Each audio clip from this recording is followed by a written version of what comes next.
ओम नमः शिवाय। आज हम रुद्र संहिता पंचम खंड का अध्याय 2 से 5 शुरू करने जा रहे हैं।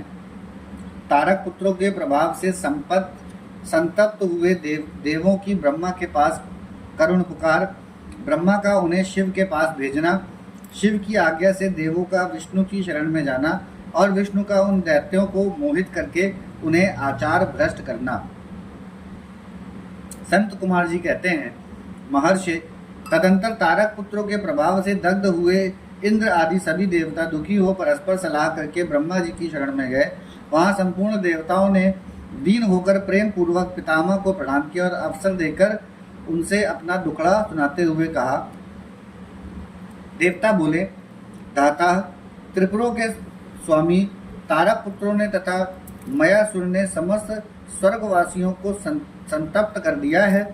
ब्राह्मण, इसीलिए हम लोग दुखी होकर आपकी शरण में आए हैं।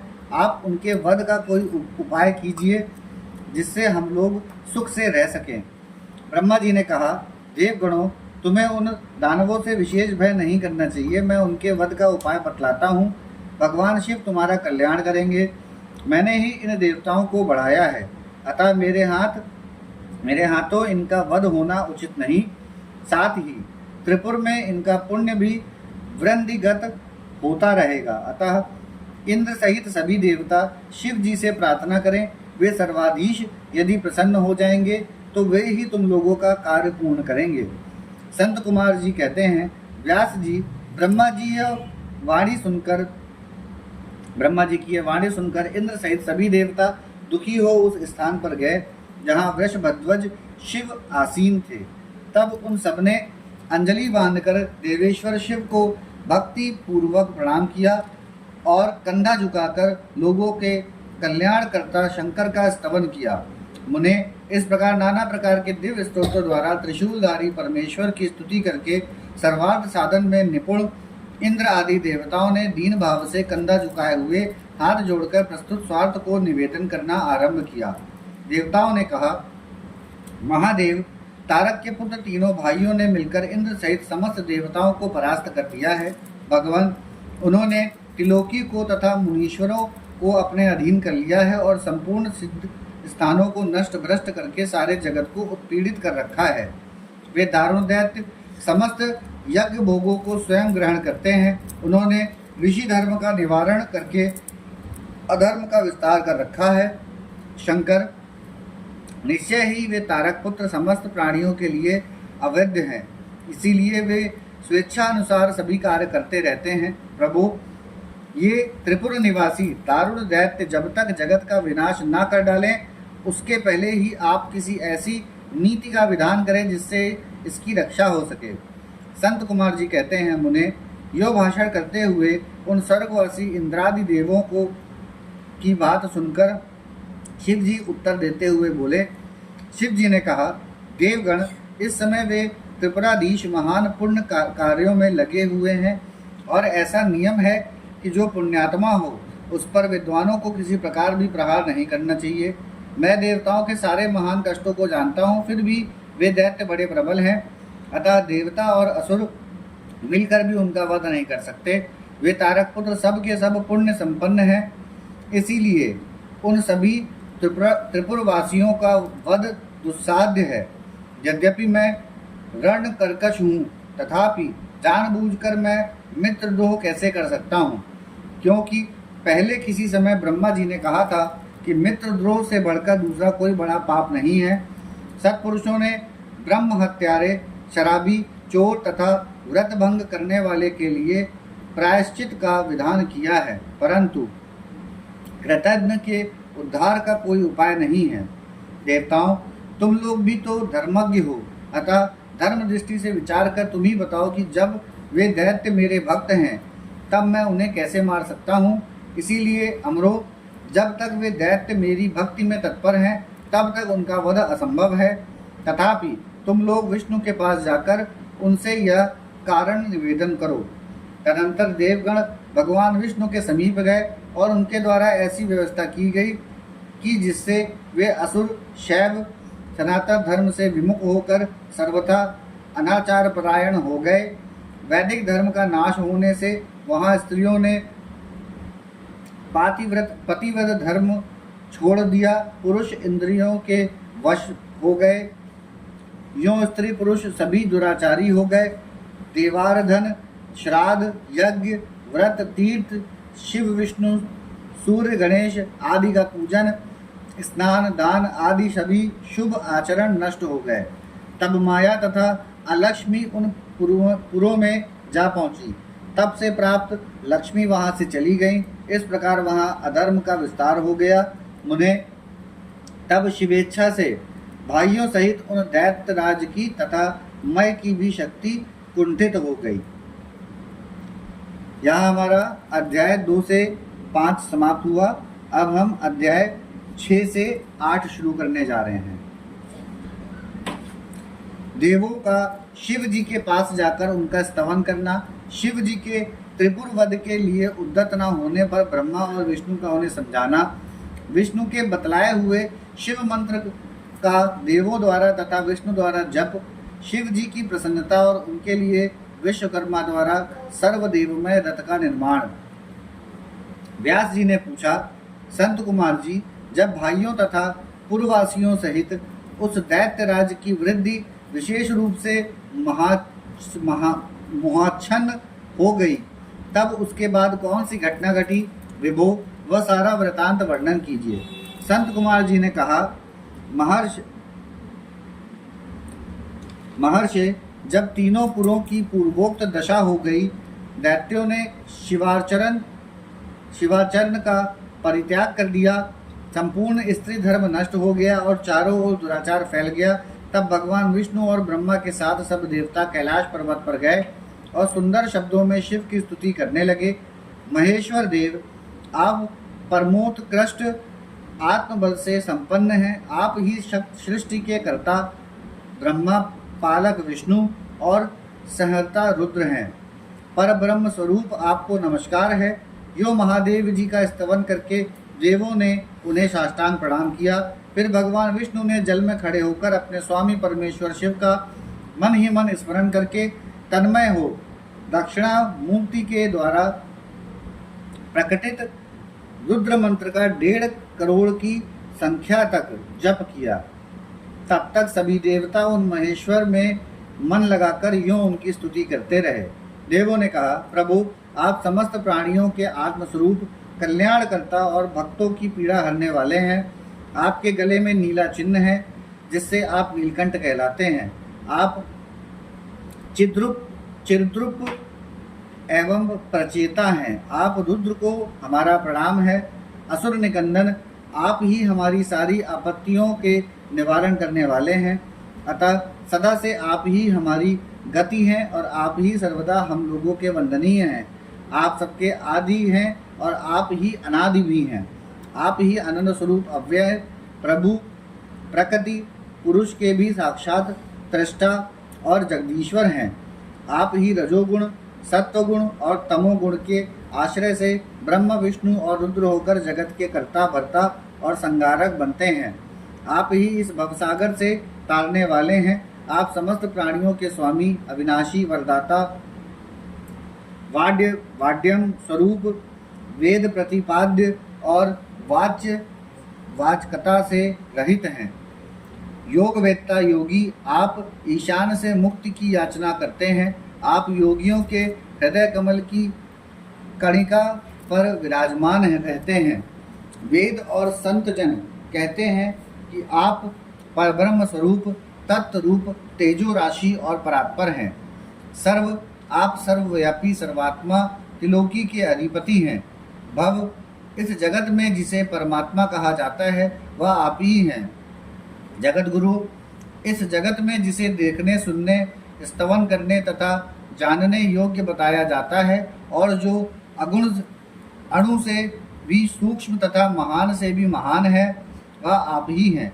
आप चारों ओर हाथ, पैर, नेत्र, सिर, मुख, कान और नाक वाले हैं। अतः आपको चारों ओर से नमस्कार है। सर्वव्यापिन, आप सर्वज्ञ, सर्वेश्वर, अनावृत और विश्वरूप हैं। आप विरूपाक्ष को सब ओर से अभिवादन है। आप सर्वेश्वर, भवाध्यक्ष, सत्यमय, कल्याणकर्ता, अनुपमेय और करोड़ों सूर्यों के समान प्रभावशाली हैं। आपको हम चारों ओर से दंडवत प्रणाम करते हैं। विश्व विश्व विश्वाराध्य, आदि अंत शून्य, 26वें तत्व, नियामकर रहित तथा समस्त प्राणियों को अपने अपने कार्यों में प्रवृत्त करने वाले, आपको हमारा सब ओर से प्रणाम है। आप प्रकृति के भी प्रवर्तक, सबके पितामह और समस्त शरीर में व्याप्त हैं। आप परमेश्वर को हमारा नमस्कार है। श्रुतियों तथा श्रुति तत्व के ज्ञाता, विज्ञजन, आपको वरदायक, समस्त भूतों में निवास करने वाला, स्वयं शंभु और श्रुति तत्वज बतलाते हैं। नाथ, आपने जगत में अनेकों ऐसे कार्य किए हैं जो हमारी समझ से परे हैं। इसीलिए देवता, असुर, ब्राह्मण और अनन्य स्थावर जंगम भी आपकी ही स्तुति करते हैं।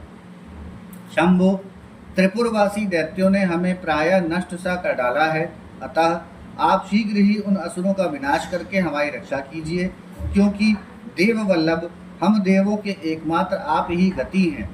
परमेश्वर, इस समय वे आपकी माया से मोहित हो गए हैं, अतः प्रभु, वे भगवान विष्णु द्वारा बताई हुई युक्ति के चक्र में फंसकर सारा धर्म कर्म छोड़ बैठे हैं। भक्त वत्सल, हमारे सौभाग्यवश इस समय उन दैत्यों ने संपूर्ण धर्मों का परित्याग कर दिया है और नास्तिक शास्त्र का आश्रय ले रखा है। शरणदाता, आप सदा से देवताओं का कार्य करते आए हैं, इसीलिए आज भी हम लोग आपके शरणापन्न हुए हैं। अब आपकी जैसी इच्छा हो वैसा कीजिए। संत कुमार जी कहते हैं, मुनिवर, इस प्रकार महेश्वर का स्तवन करके देवगण दीन भाव से अंजलि बांधकर सामने खड़े हो गए। उस समय उनके मस्तक झुके हुए थे। इस प्रकार जब सुरेंद्र आदि देवों ने महेश्वर की स्तुति की और विष्णु ने ईशान संबंधी मंत्र का जप किया, तब सर्वेश्वर भगवान शिव प्रसन्न हो गए और वृष पर सवार हो वहीं प्रकट हो गए। उस समय पार्वती पति शिव का मन प्रसन्न था। उन्होंने नंदीश्वर की पीठ से उतरकर विष्णु का आलिंगन किया और फिर वे नंदी पर हाथ टेक कर खड़े हो गए और संपूर्ण देवताओं की ओर कृपा भरी दृष्टि से देखकर गंभीर वाणी में श्रीहरि से बोले। शिव जी ने कहा, देव श्रेष्ठ, उन अधर्मनिष्ठ दैत्यों के तीनों पुरों को मैं नष्ट कर डालूंगा, इसमें संशय नहीं है, परंतु वे महादैत्य मेरे भक्त थे और उनका मन सदृढ़ रूप से मुझ में लगा रहता था। अतः यद्यपि इस समय उन्होंने व्याजवश उत्तम धर्म का परित्याग कर दिया है, तथापि क्या वे मेरे ही द्वारा मरने योग्य हैं? इसीलिए जिन्होंने त्रिपुरवासी सारे दैत्यों को धर्म भ्रष्ट करके मेरी भक्ति से विमुख कर दिया है, वे विष्णु अथवा अन्य कोई ही उन्हें क्यों नहीं मारते? मुनीश्वर, शंभु के ये वचन सुनकर उन समस्त देवताओं का तथा श्रीहरि का भी मन उदास हो गया। जब सृष्टिकर्ता ब्रह्मा ने देखा कि देवताओं और विष्णु के मुख पर उदासी छा रही है, तब उन्होंने हाथ जोड़कर शंभु से कहना आरंभ किया। ब्रह्मा जी ने कहा, परमेश्वर, आप योग वेदताओं में श्रेष्ठ पर ब्रह्म तथा सदा से देवों और ऋषियों की रक्षा में तत्पर हैं, अतः पाप आपका स्पर्श नहीं कर सकता। साथ ही आपके आदेश से ही तो उन्हें मोह में डाला गया है, इसके प्रेरक तो आप ही हैं। इस समय अवश्य ही उन्होंने अपने धर्म का परित्याग कर दिया है और वे आपकी भक्ति से विमुख हो गए हैं, तथापि आपके सिवा दूसरा कोई उनका वध नहीं कर सकता। देवों और ऋषियों के प्राण रक्षक महादेव, साधुओं की रक्षा के लिए आपके द्वारा उन म्लेच्छों का वध उचित है। आप तो राजा हैं, अतः राजा को धर्मानुसार पापियों का वध करने से पाप नहीं लगता। इसीलिए इस कांटे को उखाड़ कर साधु ब्राह्मणों की रक्षा कीजिए। राजा यदि अपने राज्य तथा सर्वलोकाधिपत्य को स्थिर रखना चाहता हो तो उसे अपने राज्य में एवं अन्यंत्र भी ऐसा ही व्यवहार करना चाहिए। इसीलिए आप देवगणों की रक्षा के लिए उद्यत हो जाइए, विलंब मत कीजिए। देवादिदेव, बड़े बड़े मुनीश्वर, यज्ञ, संपूर्ण वेद शास्त्र और मैं विष्णु मैं और विष्णु भी निश्चय ही आपकी प्रजा हैं। प्रभु, आप देवताओं के सार्वभौम सम्राट हैं। ये श्रीहरि आदि देवगण तथा सारा जगत आपका ही कुटुंब है।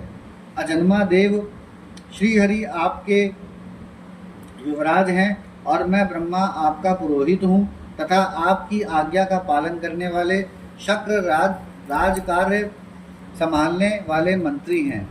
सर्वेश, आप अन्य देवता भी आपके शासन के नियंत्रण में रहकर सदा अपने अपने कार्य में तत्पर रहते हैं।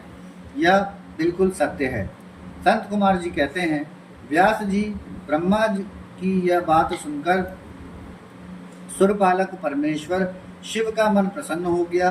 तब उन्होंने ब्रह्मा जी से कहा। शिव जी ने कहा, ब्राह्मण, यदि आप मुझे देवताओं का सम्राट बतला रहे हैं तो मेरे पास उस पद के योग्य कोई ऐसी सामग्री तो है नहीं जिससे मैं उस पद को ग्रहण कर सकूं, क्योंकि ना तो मेरे पास कोई महान दिव्य रथ है, ना उसके उपयुक्त सारथी है, और ना संग्राम में विजय दिलाने वाले वैसे धनुष बाण ही हैं कि जिन्हें लेकर मैं मनोयोग पूर्वक संग्राम में उन प्रबल दैत्यों का वध कर सकूं। यूं कहकर वे चुप हो गए। परंतु शिव जी को शीघ्र प्रस्तुत होते न देखकर समस्त देवता, कश्यप आदि ऋषि अत्यंत व्याकुल तथा दुखी हो गए। तब भगवान हरि ने उनसे कहा। भगवान विष्णु बोले, देवों तथा मुनियों, तुम लोग क्यों दुखी हो रहे हो? तुम्हें अपने सारे दुख का परित्याग कर देना चाहिए। अब तुम सब लोग आदर पूर्वक मेरी बात सुनो। देवगण, तुम्ही लोग विचार करो कि महान पुरुषों की आराधना सुख साध्य नहीं होती। मैंने ऐसा सुना है कि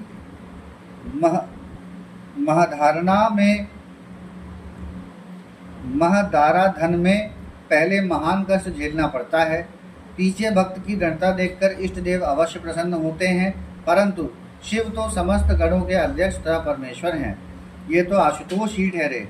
अतः पहले ओम का उच्चारण करके फिर नमः का प्रयोग करें, फिर शिवाय कहकर 2 बार शुभम का उच्चारण करें, उसके बाद 2 बार कुरु का प्रयोग करके फिर शिवाय नमः ओम जोड़ दें। ऐसा करने से ओम नमः शिवाय शंभु शंभु कुरु कुरु शिवाय नमः ओम यह मंत्र बनता है। बुद्धि विशारद दो यदि तुम लोग शिव की प्रसन्नता के लिए इस मंत्र का पुनः 1 करोड़ जप करोगे तो शिव जी अवश्य तुम्हारा कार्य पूर्ण करेंगे। मुने, प्रभावशाली श्री हरि ने जब यों कहा तब सभी देवता पुनः शिवाराधन में लग गए। तत्पश्चात श्रीहरि भी देवों तथा मुनियों के कार्य की सिद्धि हेतु शिव में मन लगाकर विशेष रूप से विधिपूर्वक जप में तत्पर हो गए। मुनिश्रेष्ठ, इधर देवगण धैर्य संपन्न हो बारंबार शिव शिव यों उच्चारण करते हुए 1 करोड़ जप करके सामने खड़े हो गए। इसी समय स्वयं साक्षात शिव पूर्वोक्त स्वरूप धारण करके प्रकट हो गए और यूं कहने लगे। श्री शिव जी बोले, हरे ब्राह्मण, देवगण तथा उत्तम व्रत का पालन करने वाले मुनियों, मैं तुम लोगों के इस जप से प्रसन्न हो गया हूँ, अतः अब तुम लोग अपना मनोवांछित वर मांग लो। देवताओं ने कहा, देवादिदेव कल्याणकर्ता जगदीश्वर, यदि आप हम पर प्रसन्न हैं तो देवों की विकलता का विचार करके शीघ्र ही त्रिपुर का संहार कर दीजिए। परमेश्वर, आप दीनबंधु तथा कृपा की खान हैं। आपने ही सदा हम देवताओं की बारंबार विपत्तियों से रक्षा की है, अतः इस समय भी आप हमारी रक्षा कीजिए। संत कुमार जी कहते हैं, ब्राह्मण, तब ब्रह्मा और विष्णु सहित देवों की वह बात सुनकर शिव जी मन ही मन प्रसन्न हुए और पुनः इस प्रकार बोले। महेश्वर ने कहा, हरे ब्राह्मण, देवगण तथा मुनियों, अब त्रिपुर को नष्ट हुआ ही समझो। तुम लोग आदर पूर्वक मेरी बात सुनो और उसके अनुसार कार्य करो। मैंने पहले जिस दिव्य रथ, सारथी, धनुष और उत्तम बाण की अंगीकार किया है वह शीघ्र ही तैयार करो। विष्णु तथा विदे, निश्चय ही तुम दोनों त्रिलोकी के अधिपति हो, इसीलिए तुम्हें चाहिए कि मेरे लिए प्रयत्न पूर्वक सम्राट की योग्य सारा उपकरण प्रस्तुत कर दो। तुम दोनों सृष्टि के सृजन और पालन कार्य में नियुक्त हो, अतः त्रिपुर को नष्ट हुआ समझकर देवताओं की सहायता के लिए यह कार्य अवश्य करो। यह शुभ मंत्र जिसका तुम लोगों ने जप किया है महान पुण्यमय तथा मुझे प्रसन्न करने वाला है। यह भक्ति मुक्ति का दाता, संपूर्ण कामनाओं का पूरक और शिव भक्तों के लिए आनंदप्रद है। यह सर्वकामी पुरुषों के लिए धन, यश और आयु की वृद्धि करने वाला है। यह निष्काम के लिए मोक्ष तथा साधन करने वाले पुरुषों के लिए भक्ति मुक्ति का साधक है। जो मनुष्य पवित्र होकर सदा इस मंत्र का कीर्तन करता है, सुनता है अथवा दूसरों को सुनाता है, उसकी सारी अभिलाषाएं पूर्ण हो जाती हैं। संत कुमार जी कहते हैं, मुने, परमात्मा शिव की यह बात सुनकर सभी देवता परम प्रसन्न हुए और ब्रह्मा तथा विष्णु को तो विशेष आनंद प्राप्त हुआ। उस समय विश्वकर्मा ने शिव के आज्ञानुसार विश्व के हित के लिए एक सर्वदेवमय तथा परम शोभन दिव्य रथ का निर्माण किया। यहाँ हमारा अध्याय 6 से 8 समाप्त होता है। ओम नमः शिवाय।